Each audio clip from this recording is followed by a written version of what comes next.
Well, thank you very much. This has been an honor. It was a fairly long trip, but worth it. Tremendous things have been accomplished, as you probably noticed. Listened to a lot of wonderful speeches from the heads of a lot of wonderful countries. But I want to thank you for joining us at the conclusion of a highly productive NATO summit in the Netherlands. I want to thank them for the royal treatment they've given us. Couldn't have been nicer. And it's a beautiful country, really a beautiful country. Coming in, I saw the most beautiful trees. In fact, I want to bring some back with me. I want to also thank, I had breakfast this morning with the King and Queen, and they're incredible people. I said, you're central casting, beautiful people, great people, big, beautiful heart. And I enjoyed that. And also NATO Secretary General Mark Rutte, who's been terrific. He's been a friend of mine, used to be right here running this wonderful country. Now he's the NATO Secretary General. He's doing a fantastic job. And the Prime Minister, we appreciate everything you've done. And as you know, last weekend, the United States successfully carried out a massive precision strike on Iran's nuclear enrichment facilities, and it was very, very successful. It was called obliteration. No other military on earth could have done it, and now this incredible exercise of American strength has paved the way for peace with a historic ceasefire agreement late Monday, and we call it the 12-day war. Spoke to a few people. I guess that just sounded like the right name. It was a 12-day war. And we think it's over. I don't think they're going to be going back at each other. I don't think so. Not only have we dealt decisively with the critical threat of Iran's nuclear program, which was what I wanted. I said, Iran cannot have a nuclear weapon. I've said that for 15 years, long before I decided to do the political thing. But we've also reasserted the credibility of American deterrence, which is like no other. The people at NATO said there's never been anything. You know, I rebuilt the entire military during my first term. And we have a great military. We have great generals. I got to know the good ones and the bad ones. We kept the good ones. Over the past 2 days, I was honored to participate in the NATO leaders meeting and also had extremely good individual discussions with the King and the Queen, Secretary General Rutte, and the Prime Minister. Great discussions. Very knowledgeable people. Major focus of our conversations at the summit was the need for other NATO members to take up the burden of the defense of Europe, and that included the financial burden. As you know, it was 2%, and we got it up to 5%. And they said, a couple of them came up to me. One in particular said, sir, we've been trying to get it up to 3% for 20 years, and we haven't been able, and you got it up to 5%. So they're going to be, most of them, I guess almost all of them, are going to be contributing now, 5%, a number that people are surprised at, but you need it today. The United States accounts for 2/3 of all NATO defense spending. And since I began pushing for additional commitments in 2017, believe it or not, our allies have increased spending by $700 billion. I said to people, you don't have any money, and a lot of them weren't paying. And so I started the process, and I picked it up as soon as I got back, which is 6 months ago. And following my election last November, almost all have accelerated plans to reach the 2%, 3%, 4%, and then ultimately, very quickly, 5%. And all of this is going to be done very quickly, almost immediately. You probably know this as well as I do. I'm sure they've been talking about it. It's really been a big focus. In a very historic milestone this week, the NATO allies committed to dramatically increase their defense spending to that 5% of GDP, something that no one really thought possible. And they said, you did it, sir, you did it. Well, I don't know if I did it, but I think I did. This will be known as the Hague Defense Commitment, which is pretty good, pretty appropriate. When the allies reach this number, it will add more than $1 trillion a year. Think of that, $1 trillion per year to our common defense. And this is a monument really to victory, but it's a monumental win for the United States, because we were carrying much more than our fair share. It was quite unfair, actually. But this is a big win for Europe and for actually Western civilization. For years, past administrations failed to get most allies to contribute even the 2%. I remember when I came here, we had 4 countries that were up to 2%, and I remember Poland was there. A couple of them were there, and but most of them were. We had 28 at the time. As you know, it's increased a little bit, and they've agreed now to more than double their budgets in all cases. And Europe stepping up to take more responsibility for its security will help prevent future disasters like the horrible situation with Russia and Ukraine, and hopefully we're going to get that solved. Last week they lost 7,000 soldiers, mostly soldiers, but they're also getting hit in Kiev. They're getting hit in some of the towns also. And that means life. Life is disappearing also in the cities and towns. Should have never happened, would have never happened if I was president. I said it 1,000 times, and it never did happen. It's never even thought about. But it's vital that this additional money be spent on very serious military hardware, not bureaucracy. And hopefully that hardware is going to be made in America, because we have the best hardware in the world. You saw that, where 14 missiles were shot at us the other day. And they were very nice. They gave us warning. They said, we're going to shoot them. Is 1 o'clock okay? They said, it's fine. And everybody was emptied off the base, so they couldn't get hurt except for the gunners. They call them the gunners.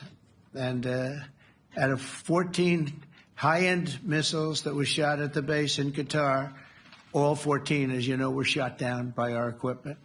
Amazing stuff. Amazing that they can do. It's like shooting a bullet with a bullet. It's the same thing if you think about it. 14 out of 14, and they weren't even that surprised. I said, do you do that well often? They say, we pretty much do, sir.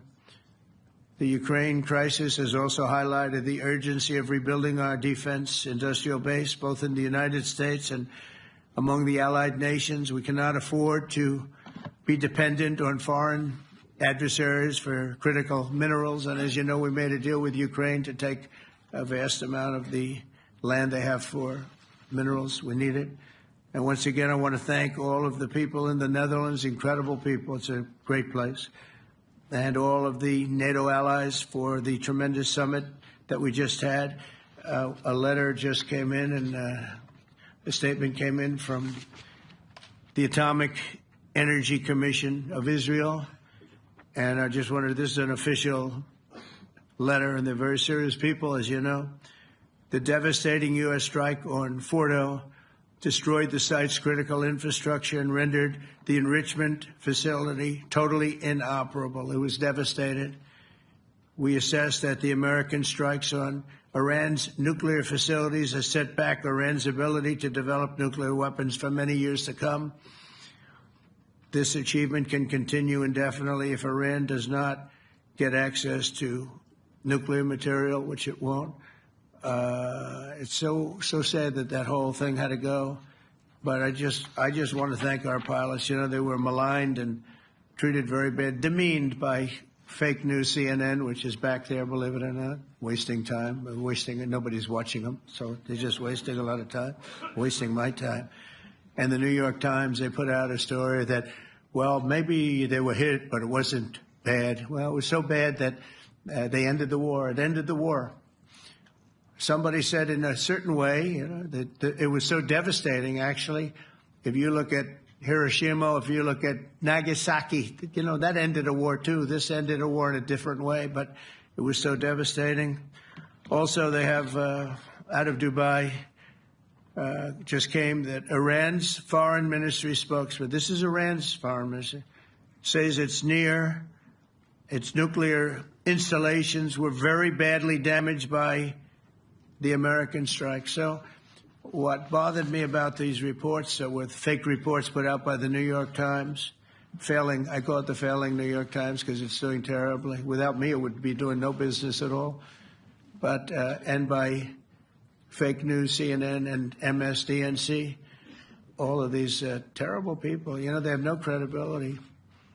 You know, when I started, they were at 94% credibility, the media. Now it's at 16%. And I'm very proud of it because I've exposed it for what it is. But when I saw them starting to question the caliber of the attack, was it bad? Well, it was really bad. It was devastating. They obliterated. In fact, you can't get into the tunnels. They just put that over. That just came out. They can't. There's nothing. There's no way you can even get down. The whole thing is collapsed in a disaster. And I think all of the nuclear stuff is down there because it's very hard to remove. And we did it very quickly. When they heard we were coming, it was, you know, you can't move it. Very hard, very dangerous, actually, to move to. And they also knew we were coming, so I don't think too many people want to be down there knowing we're coming. With the bunker busters, as we call them, we're the only ones that have them. We have the best equipment, best nuclear equipment, and we have the best equipment in the world. And by the way, we can't forget our submarine, which was out there, submarines actually, but submarine was out there. We shot 30 rockets into an area, every single one of them. I think it was almost 400 miles away, I think, Pete, right? 400? And long. It was in the ocean, long ways away. And we shot a total of 30. Every single one of them hit within 9 inches from where it was supposed to be. It took that a lot because we didn't do just Fordo. We did 2 others in addition, which hadn't been completely destroyed. So we hit them with a submarine from hundreds of miles away. Amazing, just amazing equipment. Greatest submarines in the world. Nobody's even close. They're 20 years behind us when it comes to submarine technology. So that's one, and the other was from the Atomic Energy Commission, and they have about 3 or 4 of them now coming in from atomic energy commissions from various places. But the one that we have that just came out, we released it a little while ago, was from the Israeli Atomic Energy Commission, but numerous of them are getting to see the site, and the site has been demolished. And again, we had these brave patriots, these incredible flyers, these people that can fly a plane better than anybody can fly a plane, going into very hostile territory, flying into the territory that has got more missiles and things pointed at it. But it was very stealth. They didn't get to see it. It was dark.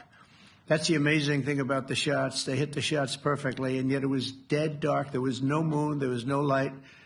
It was virtually moonless.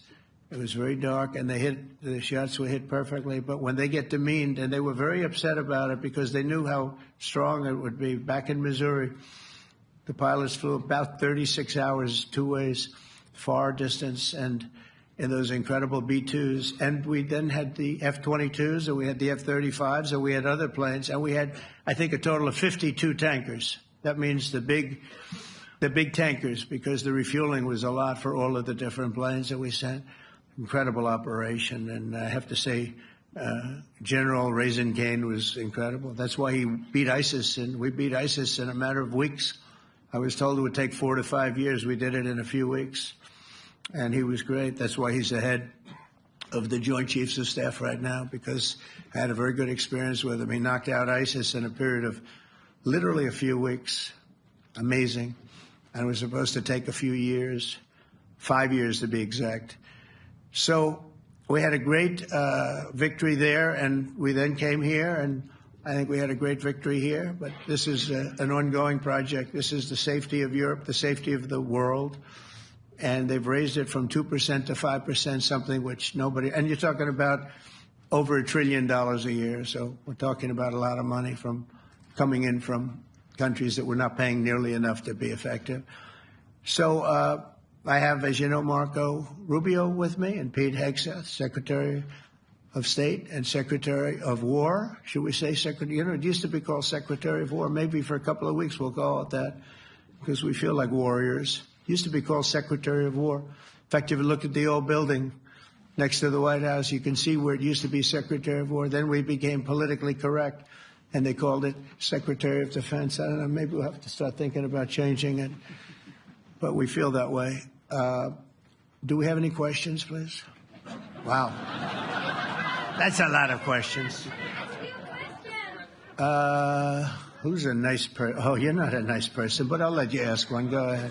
What's he going to ask? He is not nice at all. I know him well. Thank you, Mr. President. Yeah. Thank you for taking the time before flying home.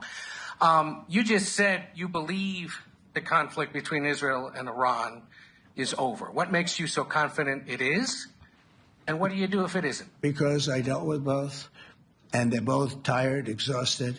They fought very, very hard and very viciously, very violently, and they were both satisfied to go home and get out. And can it start again? I guess someday it can. It could maybe start soon.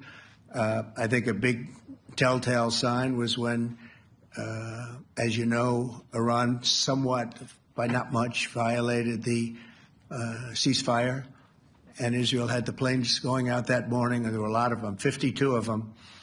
And I said, you got to get them back. And they brought them back. They didn't do anything. They brought them back. It was very good. I thought it was amazing, actually. They have fought a hell of a war. They fought very hard. I think the war ended, actually, when we hit the various nuclear sites with the planes.